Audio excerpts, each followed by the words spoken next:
நான் கொலை பண்ணல, கூட்டிட்டு போறேன். இப்போ சொல்றேன், என் பொண்டாட்டி புள்ளனா உயிரு.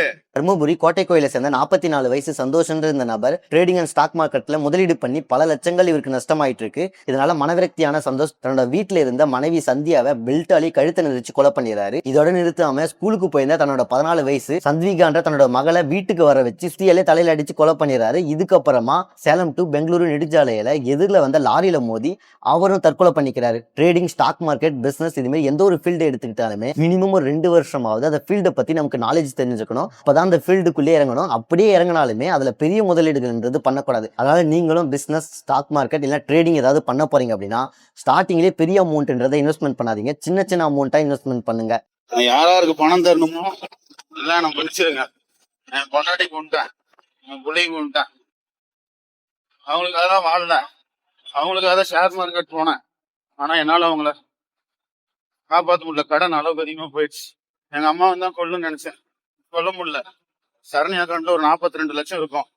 அந்த 42 லட்சத்துல 25 லட்சம் விஜயாசித்தி கொடுத்துருங்க. 8 லட்சம் டிரைவர் டிஎன்வி வேலாயத்துக்கு கொடுத்துருங்க. 8 லட்சம் காசி மணி கொடுத்துருங்க. அப்புறம் டிஎன்வி சந்தோஷ் ஸ்கூல்ல வேலை செய்வான், அவன் ஒரு 3 லட்சம். கவிதா மிஸ் 1.5 லட்சம். அப்புறம் எங்க பெரியப்பா பையன் 5,80,000 தரணும். சதீஷ் ஆயில் கடை கோவிந்த அவங்க பையன். அப்புறம் ஆயில் கடை கோவிந்த என் பொண்டாட்டிக்கு ஒரு 3 லட்சம் தரணும். ஓட்டு ரெஸ்டாரண்ட்ல 2 லட்சம் தரணும். இதெல்லாம் வடிவேலு எனக்கு கொடுத்துருங்க.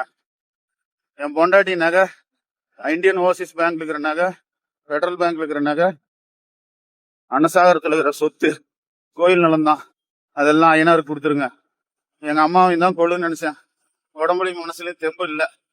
என் பிள்ளைய மண்டையை உடிச்சே கொண்டுட்டேன். என் பொண்டாட்டி மூச்சு நேச்சு கொண்டுட்டேன். இன்னும் நான் 10 நிமிஷம் நான் செத்துருவேன். யாரும் ஷேர் மார்க்கெட் பண்ணாதீங்க. எங்க கடைசி இது ரைட்ஸ் எல்லாம் ஐயனார்.